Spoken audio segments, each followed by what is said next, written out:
ते पूर्णस्य पूर्णमादाय पूर्णमेवावशिष्यते।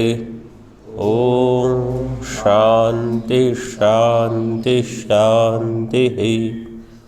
शंकरं शंकराचार्यं केशवं बादरायणं सूत्रभाष्यकृतौ वन्दे भगवन्तौ पुनः पुनः। ईश्वरो गुरुरात्मेति मूर्तिभेदविभागिने व्योमवद्व्याप्तदेहाय दक्षिणामूर्तये नमः। ओम शांति शांति शांति।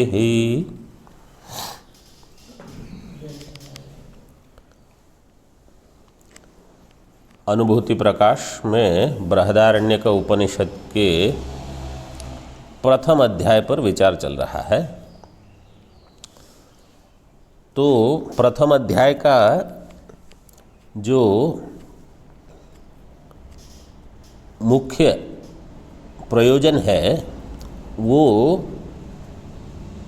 विद्या सूत्र और अविद्या सूत्र, ये दो हिस्से में है।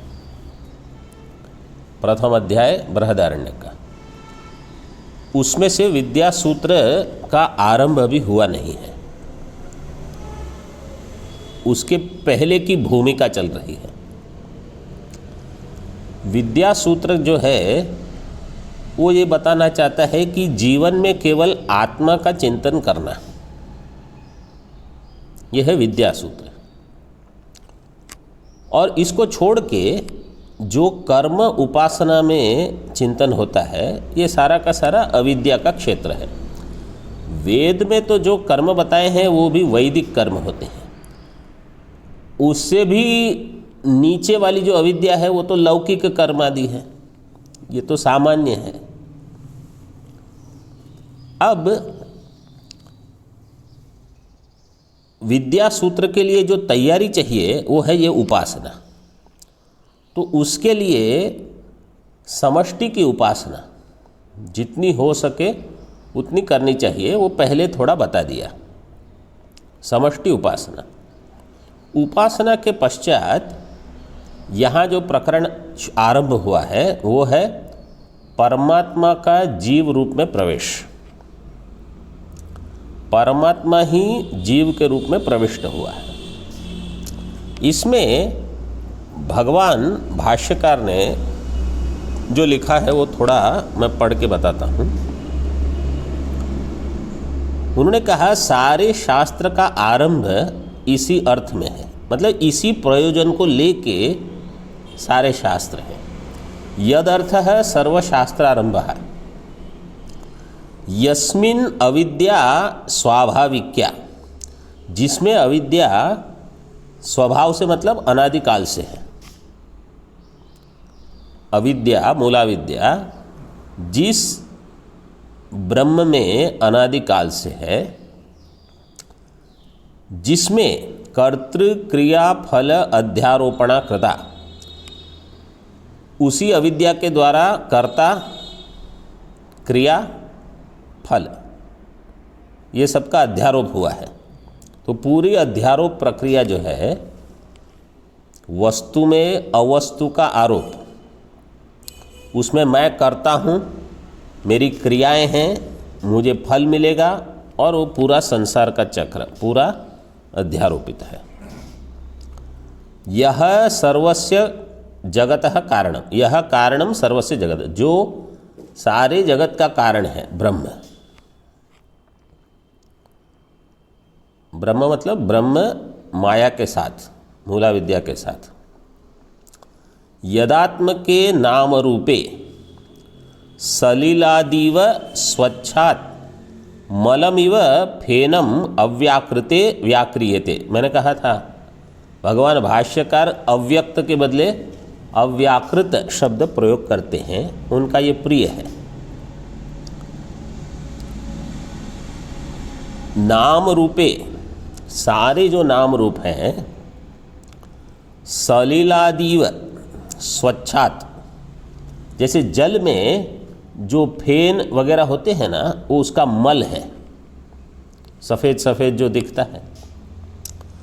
इसी प्रकार अव्याकृत में जो नाम रूप है वो मल की भांति है, भिन्न नहीं है, वही है, लेकिन भिन्न है ऐसा लग रहा है। यश्च ताभ्याम नाम रूपाभ्याम विलक्षणः, जो उस नाम रूप से विलक्षण है ब्रह्म, स्वतः कैसा है? स्वतः नित्य शुद्ध बुद्ध मुक्त स्वभाव है। सह एषः, वही एषः प्रविष्टः, उसी ने यहाँ प्रवेश किया है। मतलब मैं वो हूँ, ये बुद्धि बने, इसलिए सारे शास्त्र का आरंभ है। जो कुछ बताया जाता है उसी को ध्यान में रख के बताया जा रहा है, बस। वो समझ में आ गया तो सब समझ में आ गया, और बाकी सब समझ में आ गया, लेकिन यही मुझे नहीं जम रहा है, तो आपकी अभी प्रक्रिया पूरी नहीं हुई। सह एषः अव्याकृते आत्मभूते नामरूपे व्याकुर्वन्, अव्याकृत में जो नाम रूप का व्याकरण, व्याकरण मतलब उनकी अभिव्यक्ति, उनका विस्तार, उनको करते हुए कहाँ से कहाँ? ब्रह्मादि स्तंभ पर्यंतेषु, ब्रह्मा जी से लेकर एक छोटे घास के तिनके में, देहेषु इव, उनके शरीरों में, इह कर्म फलाश्रयेषु अशनायादि मत्सु प्रविष्टः, इन शरीरों में जहाँ अशनायादि भूख प्यास लगते हैं, चाहे वो ब्रह्मा जी हो, चाहे छोटा एक कीट पतंग जो भी हो, पेड़ पौधों को भी भूख तो लगती है अपनी तरह से, उन सब में प्रविष्ट हुआ है। वो मैं हूँ, ये बुद्धि बने हमारी। तो पहले तो हमारी ये बुद्धि बने कि इसमें, इस शरीर में मैं वो चेतन हूँ, फिर सारे शरीरों में मैं वो चेतन हूँ। जैसे सर्वभूतस्थम आत्मानम, अगर इसी शरीर में वो बुद्धि नहीं बन रही और मैं कल्पना करता हूँ कि मैं तो सब में हूँ, मैं तो सब में हूँ, वो कल्पना होगी, वो ज्ञान नहीं है। आप भावना कर रहे हो, लेकिन ये ज्ञान नहीं बना तो उड़ जाएगा, वो हवा के झोंके में ही उड़ जाएगा, वो रहेगा नहीं, स्थिर नहीं रहेगा। वो भावना करना अलग है। ज्ञान ऐसा हो कि यस्मिन् स्थितो न दुखे न गुरुणापि विचाल्यते, महत भय हो, दुख हो, फिर भी वो ज्ञान हटे नहीं। जैसे अगर मुझे पता चल गया कि 2 और 2 मिलके 4 होते हैं, चाहे मुझे कितना भी दर्द हो, जुकाम हो, बुखार हो, जो भी हो, कोई भी पूछेगा 2 और 2 कितने होते हैं, तो कभी मैं 5 नहीं कहूँगा। तो ऐसे मैं ब्रह्म हूँ, सब में प्रविष्ट हूँ, मैं ही जगत का कारण हूँ, ब्रह्मा से लेकर स्तंभ पर्यंत मैं हूँ,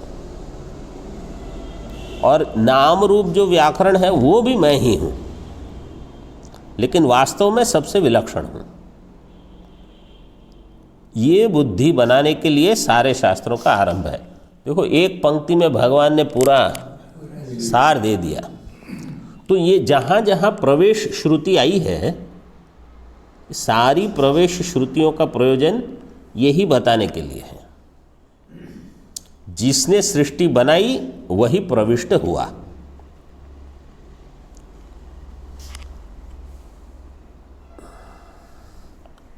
इसमें व्याकरण में एक सूत्र आता है, समान कर्तृकयोः पूर्व काले। एक ही कर्ता है, 2 क्रिया में एक ही कर्ता, उसमें पूर्व काल की क्रिया जो है उसमें ल्यप प्रत्यय लगता है, और वही फिर कर्ता अन्य क्रिया करेगा जहाँ दूसरा लकार, लट लकार या सामान्य कोई भी लकार लग जाएगा। तो जैसे स्नात्वा पूजनम करोति, स्नान करके पूजा कर, तो वो दोनों क्रियाओं का करने वाला एक है।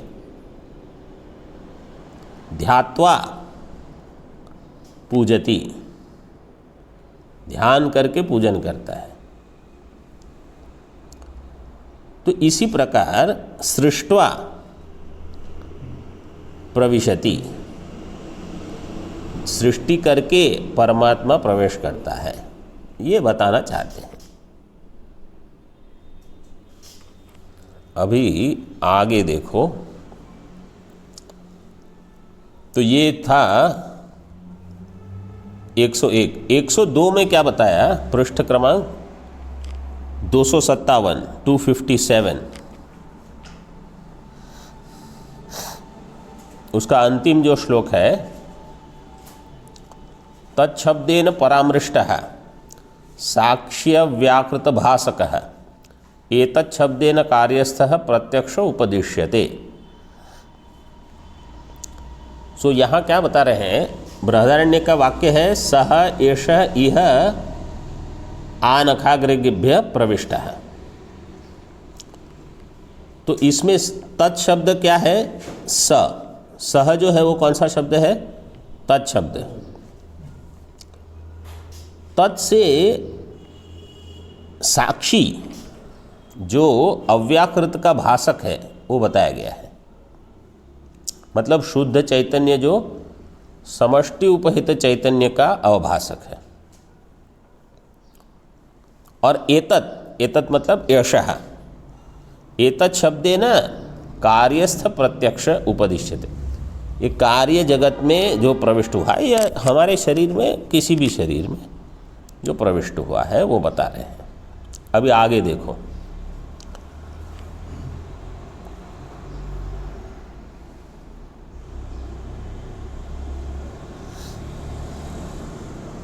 अद्वितीयमधिष्ठानं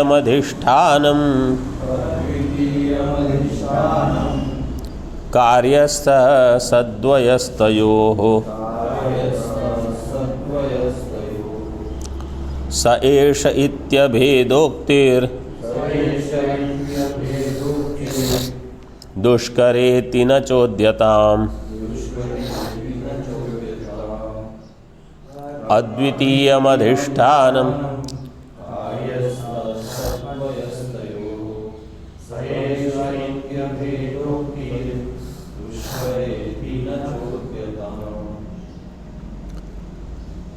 अद्वितीयम अधिष्ठानम कार्यस्थः सद्वयः। अधिष्ठान है वो अद्वितीय है, और जो कार्य में दिख रहा है वो सद्वय है। ये भेद कर दिया। अधिष्ठान कैसा है? अद्वितीय। और जो कार्य प्रपंच में भास रहा है ब्रह्म, वो सद्वितीय है, क्योंकि वहाँ तो द्वैत दिख रहा है। जैसे कहो ब्रह्मा जी में जो है, इंद्र में है, बृहस्पति में है, सभी व्यक्तियों में है, वो तो द्वैत में है प्रपंच में। और अधिष्ठान का लक्षण तो आप कह रहे हो अद्वितीय है। अद्वितीयम अधिष्ठानम कार्यस्थः सद्वयः। तयोः, इन दोनों का अभेद बताने के लिए सह एषः इति अभेदोक्ति ही, जो अद्वितीय है वो ही इस समय सद्वितीय जैसा भास रहा है। तो अगर पूर्व पक्षी कहेगा कि ये कैसे हो सकता है, जो अद्वितीय है वही सद्वितीय है, इति दुष्करा, अगर ये दुष्कर है, सिद्धांत कहता है इति न चोद्यताम, ऐसा मत कहो। क्यों? क्योंकि जो द्वैत है वो मिथ्या है, इसलिए ये ठीक ही है।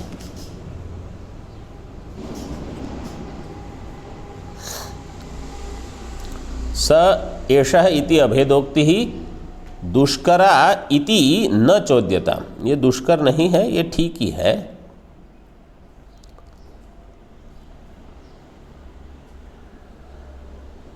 टीका में तयोः इति। तो ये 102 103 साथ में पढ़ने हैं। प्रथम पक्षे साक्षी कार्यस्थयोः इत्यर्थः। प्रथम पक्ष क्या है?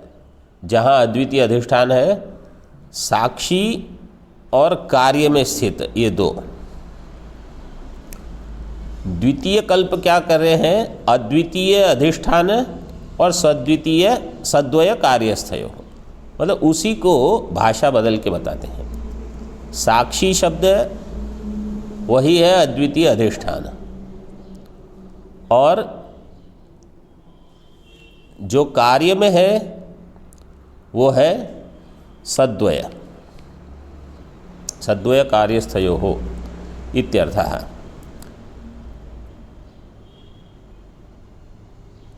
तो हमारी बुद्धि में ये जो प्रतिबंध आ जाता है कि वो ये कैसे हो सकता है, अद्वितीय अधिष्ठान ये जगत में कैसे हो सकता है नाम रूप के साथ। या इसको थोड़ा अलग से समझ लो, जीवन मुक्त है, जीवन मुक्त को अद्वैत ज्ञान कैसे होगा? क्योंकि जब जीवन मुक्त है वो तो व्यवहार में है, उसका शरीर है, इंद्रिय प्राण मन बुद्धि सब है, सबको देख रहा है, और अद्वैत भी है। तो जब तक सबको मिथ्या नहीं मानेंगे तब तक अद्वैत नहीं होगा। ब्रह्म को छोड़ के सब मिथ्या। पूर्व पक्षस्य अनर्हताम आह न चोद्यताम इति। पूर्व पक्ष जो है वो अयोग्य है, अनर्ह मतलब अयोग्य, उसकी अयोग्यता बता रहे हैं। अनर्हताम आह न चोद्यताम, ऐसा मत कहो। टीका में आगे ताम उपपादयति, उसका उपपादन करते हैं पद्य द्विकेन, दो पद्य में, दो श्लोकों में। अज्ञात वस्तु तत्वस्य दुष्करं नास्ति किंचन, नीलीकृतं नभः पश्येत् चक्षुषा नीलवस्त्रवत्। अज्ञात वस्तु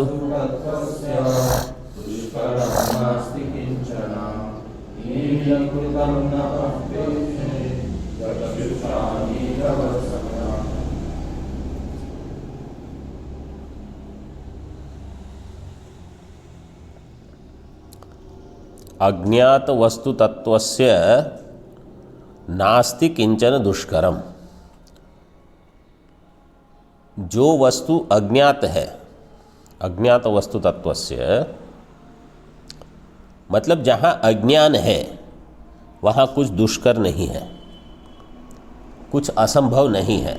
जहाँ अज्ञान है वहाँ सब संभव है। तो ये तो हमारी समझ है। जहाँ कुछ हम नहीं जानते, नहीं समझते, तो हम और कुछ भी उटपटांग कल्पना कर सकते हैं। उटपटांग शब्द सुना है पहले, पता नहीं आपको? हाँ, मतलब कुछ भी ऐसे, मतलब ऐसे बहुत, मैं तो जानता हूँ लोगों को, जानते वानते कुछ नहीं, और अपनी ही कुछ हाँकते रहेंगे। क्यों? अज्ञान है बस। तो जो बिना प्रमाण के बोलता है ना, वो अपनी कीमत कम करता है, ये समझ लो।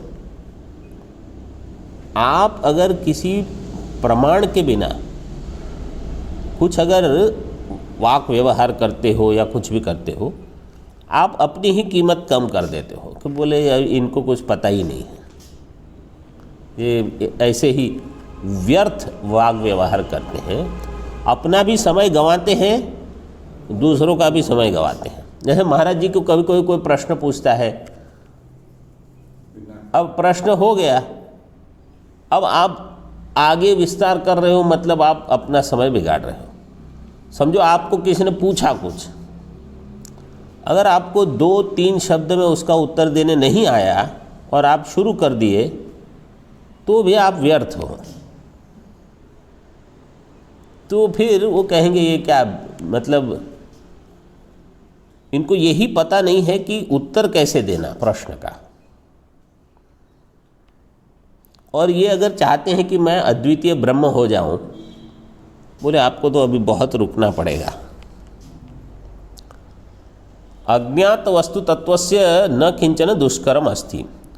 दृष्टांत देते हैं, नीलीकृतम नभः पश्येत चक्षुषा नीलवस्त्रवत। जो आकाश को नीला देख सकता है, पूरा आकाश नीला कर दिया, क्यों? अज्ञात है। इसको बंद रखना, वो आ जाएंगे, इधर आ रहे हैं, देखो।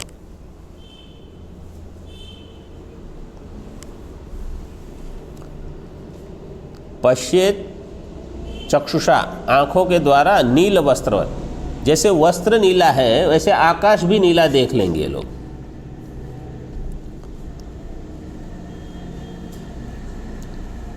आगे देखो, योग्यायोग्य व्यवस्थेयं मानव्यवहृतौ भवेत्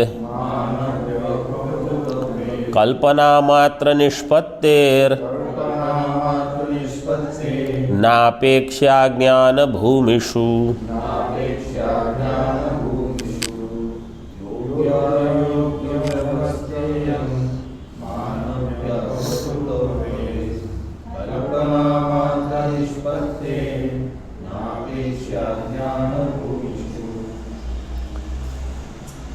योग्य अयोग्य इयम व्यवस्था, इस प्रकार की व्यवस्था, ये योग्य है ये अयोग्य है, ये व्यवस्था मान व्यवहृतौ भवेत। मान मतलब प्रमाण, प्रमाण का प्रमाण के व्यवहार में होगी। मानव व्यवहृतौ भवेत, तो जहाँ प्रमाण होगा वो प्रमाण निश्चय करेगा ये योग्य है मतलब यथार्थ है, और ये अयोग्य है अयथार्थ है।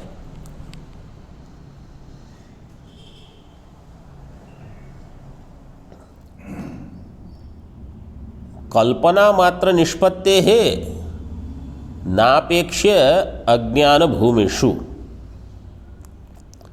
कल्पना मात्र की निष्पत्ति जो है वो जो कि अज्ञान भूमि में होती है, उसके लिए कोई प्रमाण की आवश्यकता या योग्य अयोग्य का विचार नहीं होता, जो अज्ञान भूमि में होता है। जैसे कोई कहेगा आपने रज्जु में दंड कैसे देख लिया, वो कोई कहेगा आपने रज्जु में उदक धारा कैसे देख ली, सर्प कैसे देख लिया। बोले उसमें तो कोई योग्यता की आवश्यकता थोड़ी है, मूर्खता के लिए और कोई आवश्यकता नहीं है, इतना पर्याप्त है। क्या मैं मूर्ख हूँ बस। तो इसी प्रकार अद्वितीय अधिष्ठान को सद्वितीय करके जानने के लिए और कोई चमत्कार की आवश्यकता नहीं है, केवल एक क्वालिफिकेशन चाहिए। क्या? उतना मूर्खता है तो हो जाएगा ये। तो सामान्य समझो, ये अद्वितीय सद्वितीय तो हमको ज़्यादा समझ में नहीं आता। मैं आनंद रूप हूँ, कैसे पता चला? सुषुप्ति में विषय के अभाव में मैं आनंद हूँ, आनंद स्वरूप हूँ। फिर भी रोज होता है ये, फिर भी जागृत स्वप्न में मैं आनंद के पीछे भागता हूँ।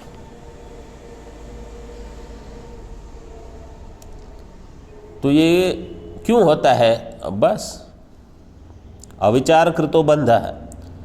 आप विचार नहीं कर रहे हो इसलिए बद्ध हो जाओगे।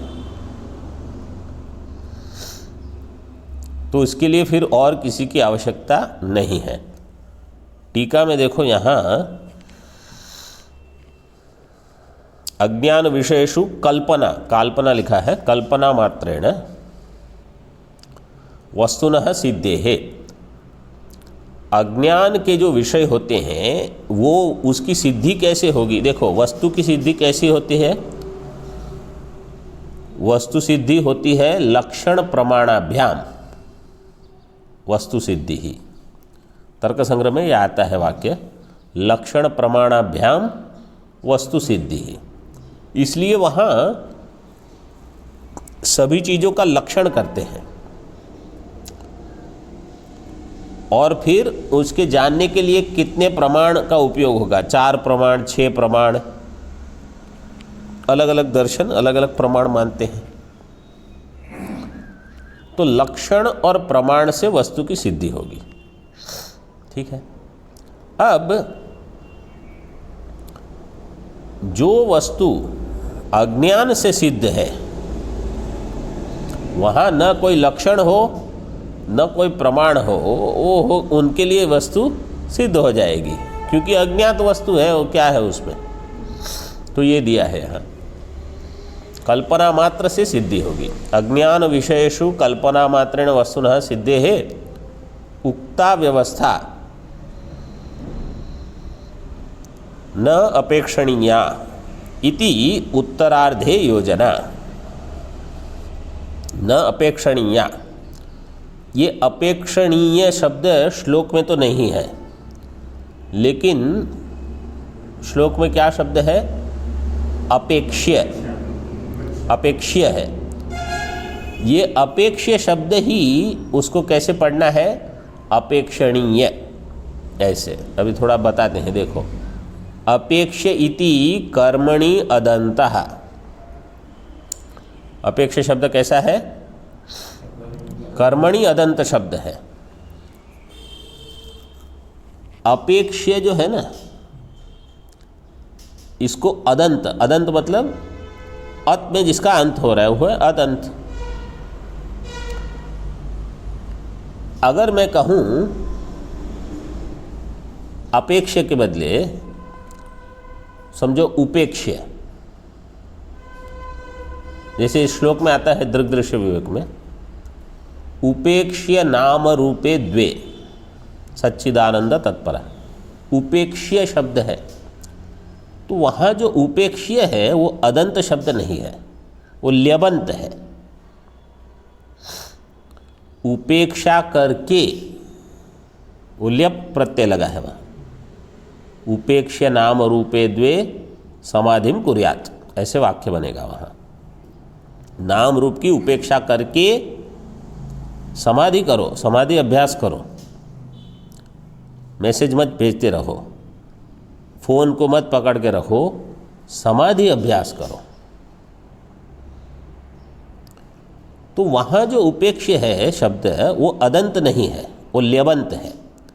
यहाँ क्या कहा? अपेक्ष्य शब्द जो है टीका में कहा कर्मणि अदंतः।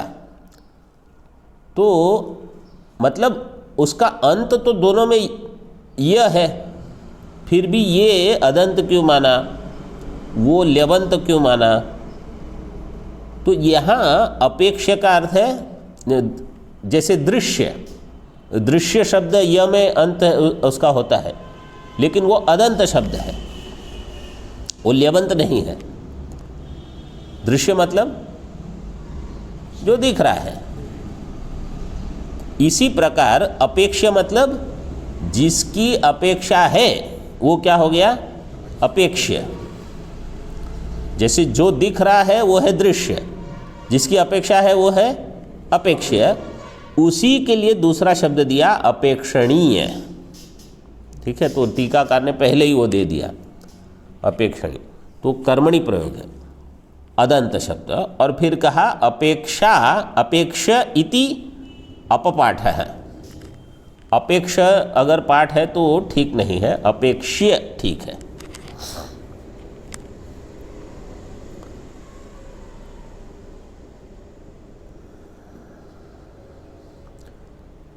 अभी सह एषः ये हो गया। अभी इह शब्द का अर्थ बताते हैं। इहेत्यनेन सूत्रादि स्थाणुर्पर्यंत विग्रहाः उच्यन्ते तेषु जीवोऽयं विस्पष्टमुपलभ्यते इहेत्यनेन सूत्रादि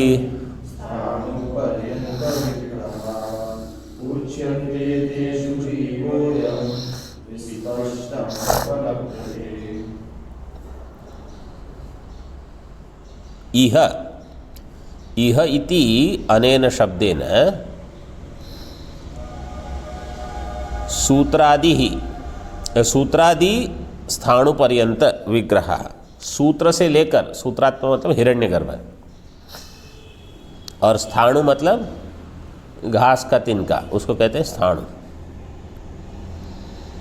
वहाँ तक के जितने विग्रह मतलब शरीर है, सूत्रादि स्थाणु पर्यंत विग्रहाः उच्यन्ते, ये सब बताए गए हैं।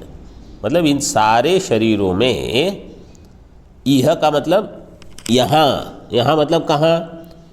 ब्रह्मा, हिरण्य मतलब गर्भ मतलब ब्रह्मा, ब्रह्मा से लेकर सारे शरीर में यहाँ यहाँ यहाँ यहाँ।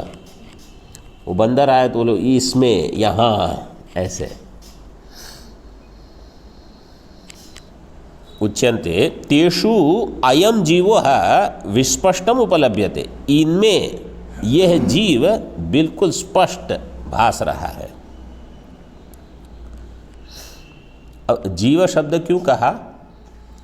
क्योंकि वो शरीर को लेकर, शरीर के माध्यम से चेतन को देख रहे हैं, इसलिए जीव शब्द प्रयोग किया। अपने आप में ब्रह्म है, शरीर की उपाधि को हटा के ब्रह्म, उसको लेकर जीव। विस्पष्टम उपलभ्यते, टीका में देखो, इह इति प्रविष्ट पदार्थम आह। यहाँ प्रविष्ट पदार्थ,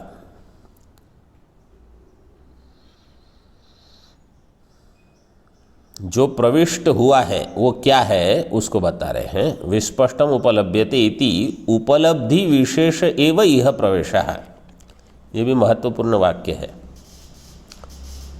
प्रवेश जो है वो किस लिए है? उपलब्धि का ज्ञान कराने के लिए। जैसे कोई कहेगा आकाश कहाँ है? बोले सभी जगह है। आप खुले में मैदान में खड़े रहो, बोले सब आकाश आकाश है। तो कुछ समझ में नहीं आता है कि कहाँ है आकाश, तो एक खाली डिब्बा या घट दे दो, बोले इसमें क्या है? तो इसमें जब हम कहते हैं कि कुछ नहीं है, कोई क्या कहेगा? कुछ नहीं। तो ये जो कुछ नहीं है, इसका अर्थ है अवकाश मात्र है। इसमें कुछ भर सकते हो ना, कुछ नहीं है अभी, जैसे जल भर सकते हो, कुछ चावल वगैरह भर सकते हो, तो इसमें कुछ भर सकते हो, मतलब इसमें अभी अवकाश है, तभी तो भरोगे। अवकाश है, आगे आइए, इसी को कहा आकाश। तो ऐसे ही परमात्मा व्यापक है, लेकिन उसकी उपलब्धि कहाँ है? बुद्धि में, और बुद्धि रहेगी शरीर में। इस प्रकार शरीर जो है वो उपलब्धि का स्थान विशेष हो गया। बुद्धि मतलब शरीर लेके कि यहाँ मिलेगा वो भगवान, ऐसे कहीं नहीं मिल जाएंगे। बोले मंदिरों में तो होते हैं, मंदिरों में उपासना का विग्रह है, उपास्य है वो, लेकिन बुद्धि में है उसका वास्तविक स्वरूप है चैतन्य। देखो यहाँ विस्पष्टम उपलभ्यते इति उपलब्धि विशेष एव इह प्रवेशः। उपलब्धि विशेष ही ये प्रवेश बताया गया है, न तो देश विशेष है, देश विशेष में नहीं, संयोग विशेष में भी नहीं। न तो देश विशेषे संयोग विशेषे इति भावः। मतलब यहाँ किसी विशेष देश को ध्यान में रख के ये नहीं कहा कि वहाँ है, ऐसे नहीं। मतलब देश का महत्व नहीं है, किसी संयोग का महत्व नहीं है। महत्व किसका है कि यहाँ उपलब्धि हो जाएगी, यहाँ मिल जाएगा, अन्य कहीं आपको नहीं मिलेगा। तो इसीलिए देखो, ये इतना तो समझ में आ गया। अभी इसका दूसरा भाव समझना। जब कहा जाता है कि मनुष्य को ही ज्ञान में अधिकार है, इसका अर्थ क्या है? इसका अर्थ ये है कि मनुष्य को विचार करके अपनी बुद्धि में मैं ब्रह्म हूँ ये ज्ञान हो सकता है। पशु को विचार करके मैं ब्रह्म हूँ ये नहीं हो सकता साधारणतया। तो इसलिए कहा जाता है कि मनुष्य को ज्ञान में अधिकार है। एक, अब वो बुद्धि में है, ब्रह्म प्रकाशित कहाँ होगा? बुद्धि में। तो ऐसी बुद्धि जहाँ कम से कम कचरा हो वहाँ मिल जाएगा, और जहाँ बहुत कूड़ा कचरा भरा है वहाँ होने पर भी नहीं प्राप्त होगा। तो इसलिए कहा जाता है कि अंतःकरण शुद्ध करो। जैसे समझो कोई बहुत महंगा हीरा है, वो खरीदने जाओ तो कैसे वो एक छोटा कुछ रहेगा, उसके अंदर होगा, उसके ऊपर एक डिब्बी होगी, वो भी बहुत महंगी होती है, वो भी ऐसे वो उसको खोल के अंदर रहेगा। समझो आपने रखा कहीं भी, पूरा कमरा है, कहाँ है हीरा तुरंत आपको पता है कहाँ है। अब समझो बहुत सारा कहीं कचरा पड़ा है, उसमें वो हीरा गिर गया, निकाल के फिर कोई कहेगा अब हीरा कहाँ है, अब ढूंढते रहो। तो जहाँ मलिन अंतःकरण है उनको ब्रह्म की प्राप्ति उतनी ही कठिन होगी जैसे वो हीरो को कचरे में ढूंढना। लेकिन जहाँ शुद्ध अंतःकरण है वो तुरंत प्राप्त है, वो कोई मेहनत नहीं करनी पड़ेगी ज़्यादा। अभी मालिन्य क्या है वो आप सब जानते हो, मैं ज़्यादा बताऊंगा नहीं इसके बारे में। सभी काम क्रोध लोभ तीन तो है, उसी में सब आ गया। उक्त उपलब्धि विशेषम विशदयति, अभी उसी का थोड़ा विस्तार करते हैं कि उपलब्धि विशेष क्या है। प्रविष्ट इति शब्देन चिदाभासतमोन्विता जीवत्वेनोपलब्धिर्या चितः सैषाभिधीयते। प्रविष्ट इति शब्देन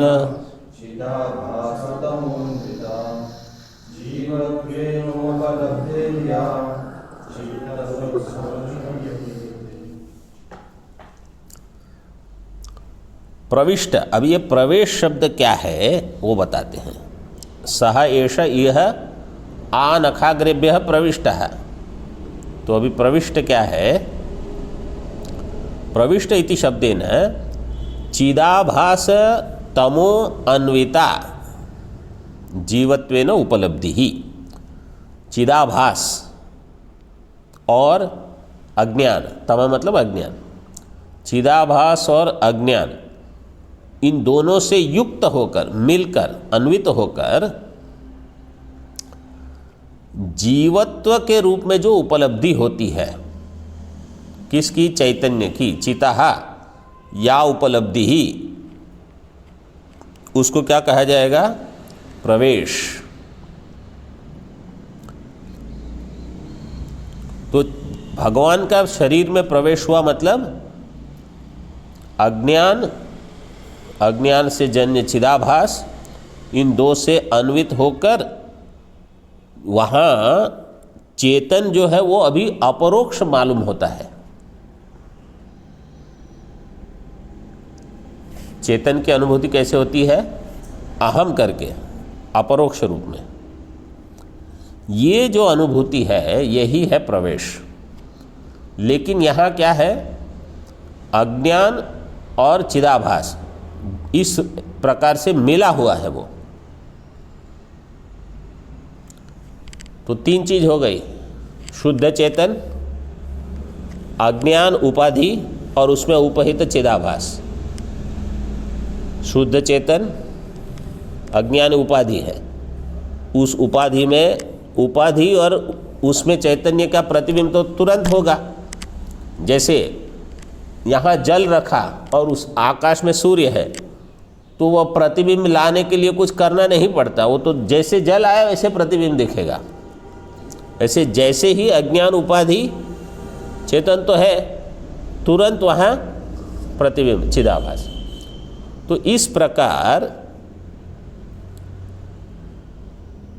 ये जो अविविक्त तीनों साथ में जहाँ मिल रहे हैं, यही है उसका प्रवेश।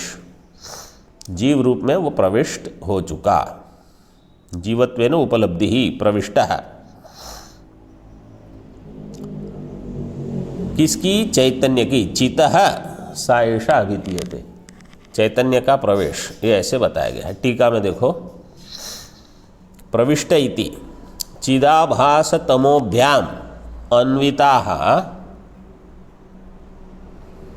अन्विता चितः जीवत्वेन उपलब्धि ही। चिदाभास और तम इन दोनों के साथ अन्वित होकर जीवत्वेन उपलब्धि ही। प्रविष्ट इति अत्रत्य निष्ठा प्रकृत्या अभिधीयते इत्यर्थः। जीवत्व के रूप में उपलब्धि होना, परमात्मा की उपलब्धि जीव रूप में, यही उसकी उपलब्धि है। वैसे का वैसा तो नहीं मिलेगा। देखो इसका दृष्टांत कैसे देंगे?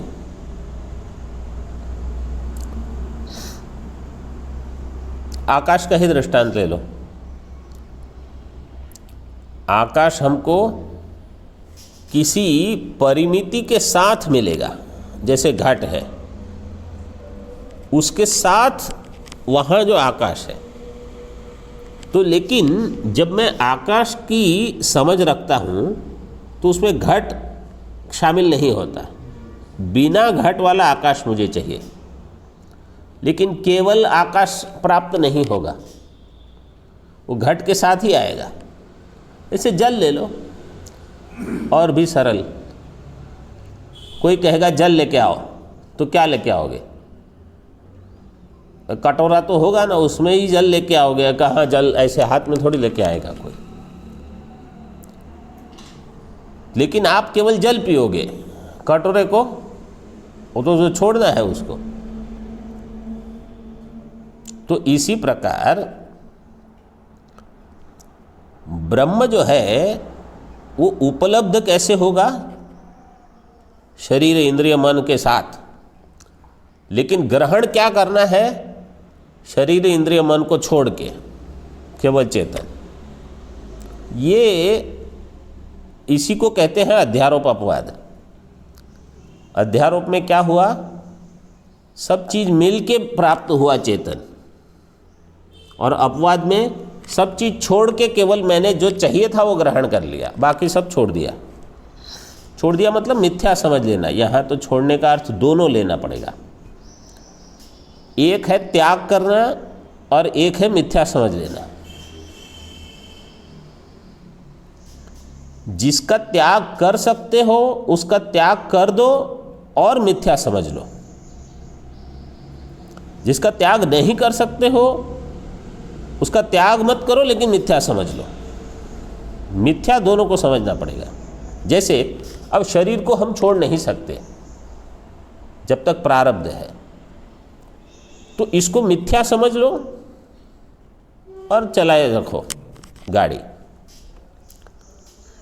और जो बाह्य प्रपंच की चीजें हैं उसको छोड़ के आप जी सकते हो, तो उसको छोड़ दो, उसका त्याग भी करो, उसको मिथ्या भी समझ लो। तो जैसे ऐषणा त्रय, पुत्रेषणा, वित्तेषणा, लोकेषणा जो है, उनको छोड़ना पड़ेगा और फिर उसको मिथ्या सिद्ध कर लो। ऐसा नहीं कि ऐषणा भी रखूं, हाँ मिथ्या है, उसमें क्या है, ये नहीं चलेगा। उनको इसलिए तो शास्त्र में कहा उनको छोड़ो, लेकिन मिथ्या भी समझ लो। और जो नहीं छूटता है, मतलब जो शरीर निर्वाह के लिए आवश्यक है, उसको मिथ्या समझ लो। अच्छा, मिथ्या समझ के क्या फायदा, ये भी एक प्रकरण समझ लो। समझो हमने कोई चीज मिथ्या जान ली, तो लाभ क्या होना चाहिए? मिथ्या जानने का प्रयोजन क्या है, उसके बारे में मैं संकल्प नहीं करूंगा। यह है मिथ्या जानने का फल। आप लोगों को फोन पे ठीक ठीक सुनाई दिया मैंने क्या कहा? मिथ्या जानने का फल ये है कि उसके बारे में मैं संकल्प नहीं करूंगा। वो जो विधिवशात प्राप्त है वो ठीक है। क्यों? क्योंकि संकल्प से ही कामना होगी। ध्यायतो विषयान पुंसः संगस्तेषु बजायते, संगात संजायते कामः, फिर प्रणश्यति। सीधा सब एक एक एक एक पे उस पे जाने की जरूरत नहीं, काम से सीधा प्रणश्यति। इसलिए कहा काम जानामि ते मूलम संकल्पात किल जायसे। कामना का मूल क्या है? संकल्प। संकल्प हुआ कि समझो बात सब होने वाला है। इसलिए ध्यान में क्या कहा भगवान ने? संकल्प प्रभवान कामान त्यक्त्वा सर्वान शेषतः। ध्यान में बैठना है, पहले ये सब छोड़ो, कामना छोड़ो। कैसी कामना? संकल्प से जन्य जो कामना है। संकल्प प्रभवान कामान त्यक्त्वा। इसलिए जीवन मुक्त का लक्षण क्या कहा? स्थित प्रज्ञ प्रजहाति यदा कामान, यदा सर्वे प्रमुच्यन्ते कामा येस्य हृदि श्रिताः। कठोपनिषद। सारी कामनाएं जब चली जाती है, अथ मर्त्यो अमृतो भवति, अत्र ब्रह्म समश्नुते, यही वो ब्रह्म को प्राप्त कर लेगा। और मैं कहूँ कि नहीं, मैं संकल्प तो करते रहूँगा, कामनाएं तो होती रहेगी, लेकिन मिथ्या है, वहाँ उसको त्याग करना पड़ेगा। यहाँ तक कि मेरा शरीर बना रहे, ये कामना भी तुमको करने की ज़रूरत नहीं। वो प्रारब्धम पुष्यति वपुः, प्रारब्ध उसको चलाएगा, तुम संकल्प मत करो इसके लिए। हाँ, प्रारब्ध ही चला रहा है अभी भी। हमको लग रहा है हम चला रहे हैं, वो जब तक समझो हमको चलाना है 100 साल, समझो प्रारब्ध कहेगा 81 में आप आउट। आप कर लो मेहनत जितनी करनी हो, 81 में क्लीन बोल्ड हो ही जाओगे, नहीं टिक पाओगे, क्योंकि वो प्रारब्ध के क्षेत्र में है, हमारे पास नहीं है। वो कुछ कुछ चीज़ें भगवान ने अपने पास रखी है, हमको नहीं दी है।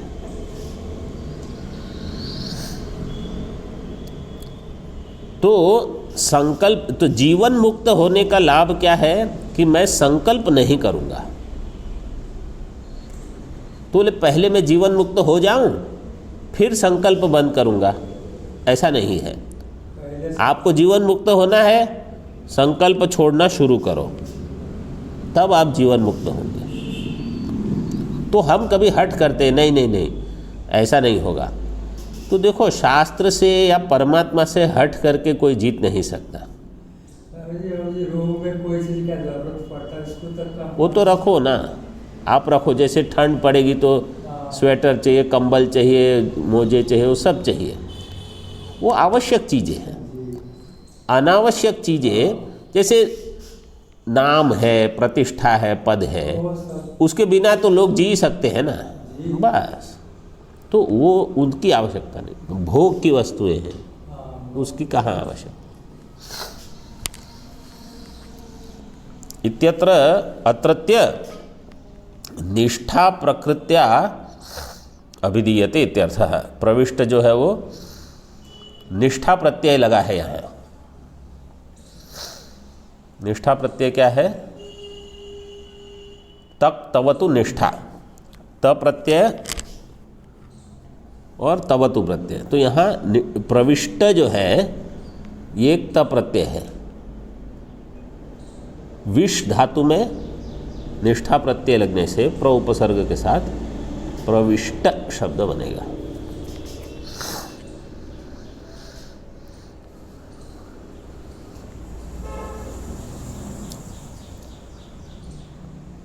अथवा अथवा अस्तु संयोग विशेष एव औपाधिको अत्र प्रवेश इत्याह। अथवा करके दूसरा पक्ष देते हैं कि संयोग विशेष जो है औपाधिक प्रवेश मान लो इसको, उपाधिक के ध्यान में रखते हुए कि किसी एक संयोग विशेष को प्राप्त करना यही उसका प्रवेश है। बिना किसी संयोग विशेष की प्राप्ति से संयोग विशेष की प्राप्ति में प्रवेश करना। चिदाभास प्रवेशस्तु प्रत्यङ्मोहे स्वतो भवत् तत्कार्येष्वनुवृत्तः स उपाधिश्चित् प्रवेशने। चिदाभास प्रवेशस्तु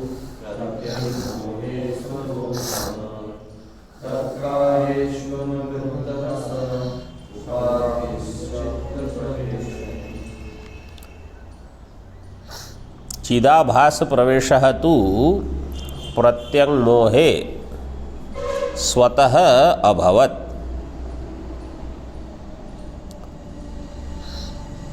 चिदाभास का जो प्रवेश है,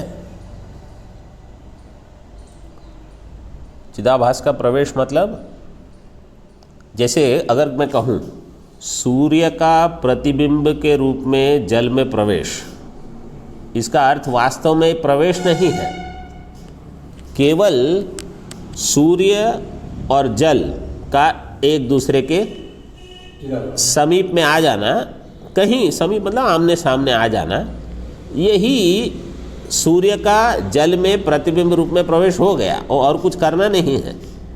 या मेरा दर्पण के अंदर प्रतिबिंब के रूप में प्रवेश, तो मैं क्या करता हूँ, और दर्पण के सामने खड़े रह जाओ बस। इसी प्रकार जैसे ही अज्ञान उपाधि उपलब्ध हो गई, परमात्मा वहाँ भासेगा चिदाभास रूप में, वही उसका प्रवेश है। यही यहाँ कहा चिदाभास प्रवेशः तु प्रत्यङ्मोहे स्वतो अभवत्। प्रत्यगात्मा जो है उसका जो मोह, मोह मतलब अज्ञान, प्रत्यगात्मा विषयक जो अज्ञान है उसी में चैतन्य का प्रवेश स्वतः हो जाता है अपने आप। तत्कार्येषु अनुवृत्तः सह उपाधि ही चित्त प्रवेशने। फिर उसका जो कार्य है, अज्ञान का कार्य, जैसे अंतःकरण, वहाँ भी उपलब्ध हो जाता है। अज्ञान में चैतन्य उपलब्ध हुआ, फिर अज्ञान कार्य में, अंतःकरण में, फिर वहाँ से इंद्रियों में, शरीर में चेतन, हाथ पैर हिल रहे हैं, बोले ठीक है अभी तो चल रही है इनकी गाड़ी।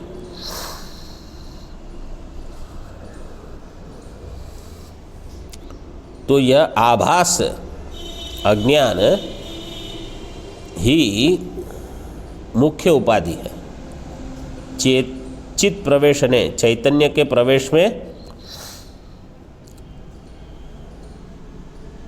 सह से लेना मोह, प्रत्यंग मोह, पुल्लिंग चाहिए ना स शब्द से, वो मोह, यही उपाधि है। लेकिन मोह का अर्थ यहाँ अज्ञान है, कोई और मोह नहीं। तत्कार्येषु अनुवृत्तः। ओम पूर्णमदः पूर्णमिदं अच्छा, इसकी टीका पूर्णमादाय पूर्णमेवावशिष्यते। ओम शांति शांति शांति। शंकरं शंकराचार्यं केशवं बादरायणं सूत्रभाष्यकृतौ वन्दे भगवन्तौ पुनः पुनः। ईश्वरो गुरुरात्मेति भेदविभागिने व्याप्तदेहाय दक्षिणामूर्तये नमः। शांति शांति शांति।